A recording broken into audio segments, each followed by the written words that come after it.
Shalom saudara-saudari yang terkasih, tema renungan kita Yesus nama di atas segala nama yang dibawakan oleh Pendeta Drison Ginting. Shalom saudaraku, bersama kembali dalam renungan kita hari ini, Kamis 7 Maret 2024 dengan judul Teladan Ilahi. Ayatnya di dalam Lukas 12 ayat 12. Sebab pada saat itu juga Roh Kudus akan mengajar kamu apa yang harus kamu katakan. Hamba-hamba Kristus akan dibawa menghadap orang-orang besar yang mungkin tidak akan pernah mendengar Injil kalau bukan dengan jalan ini. Kebenaran telah disalah tafsirkan kepada orang-orang seperti ini. Mereka telah mendengar tuduhan palsu yang berhubungan dengan iman murid-murid Kristus. Seringkali mereka bermaksud hanya mempelajari sifat yang sesungguhnya, yakni kesaksian orang-orang yang dibawa kepada pengadilan karena iman mereka.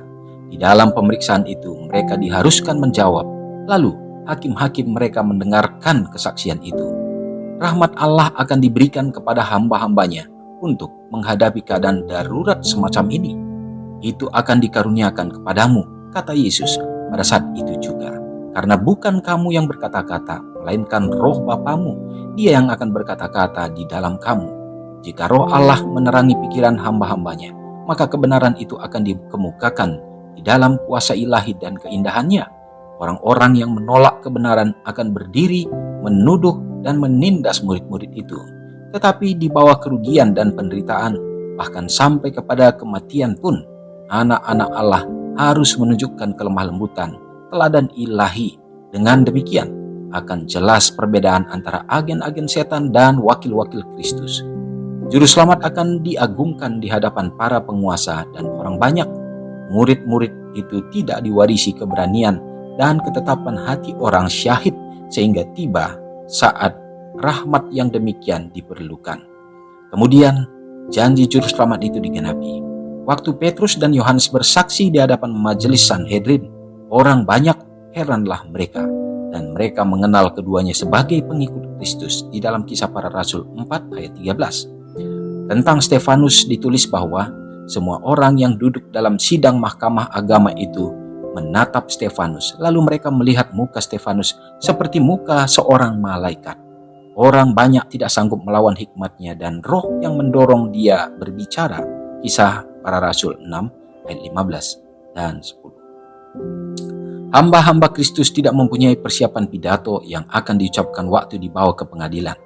Persiapan mereka harus diadakan dari hari ke hari dalam menyimpan permata-permata kebenaran firman Allah dan oleh doa menguatkan iman mereka.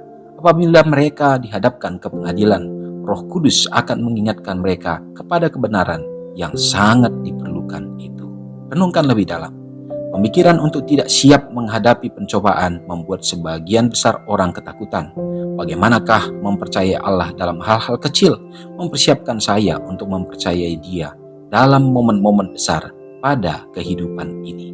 Saudara yang kekasih dalam nama Tuhan, kembali kita mendapatkan poin yang penting dalam renungan kita hari ini, bahwa teladan ilahi sudah dinyatakan. Dia pun selalu belajar.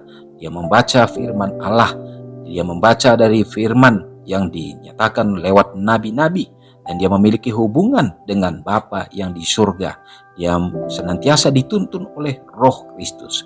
Dan sehingga pada saat dia diperhadapkan baik di pengadilan masa-masa yang genting, maka apa yang sudah dia terima, apa yang dia sudah dapatkan, kuasa Roh Kudus memberikan hikmat. Inilah yang menjadi bahagian kita juga sebagai umat-umat Tuhan, murid-murid Yesus. Kita harus mengisi pikiran kita dengan kebenaran-kebenaran ilahi, sehingga sama seperti Stefanus bersama dengan murid-murid yang lainnya, pada saat mereka harus diperhadapkan dengan tantangan, dengan cobaan-cobaan, maka mereka dapat berkata-kata dengan hikmat, dengan kebijaksanaan, sehingga orang lain melihat itu berasal dari Allah sendiri. Saudaraku, bila mana kita melakukan hal yang sama juga, kerja Tuhan, Roh Kudusnya akan menyertai kita dan akan menginsafkan akan segenap orang-orang yang salah untuk melihat dari perkataan umat-umatnya bahwa ada satu kuasa yang nyata dan tidak lain itu adalah kuasa daripada Allah. Semoga kuasa Allah bekerja dalam hidup kita. Mari kita sama-sama berdoa. Segala puji dan hormat ya Bapa kami sembahkan ke dalam tangan Tuhan. Oleh karena kuasa Tuhan yang tak berkesudahan mencari bahagian kami hari ini Bapa. Kembali Engkau sudah menyertai kami dan dalam kehidupan yang baru yang Kau percayakan menjadi kesempatan bagi kami juga untuk lebih mendekatkan diri.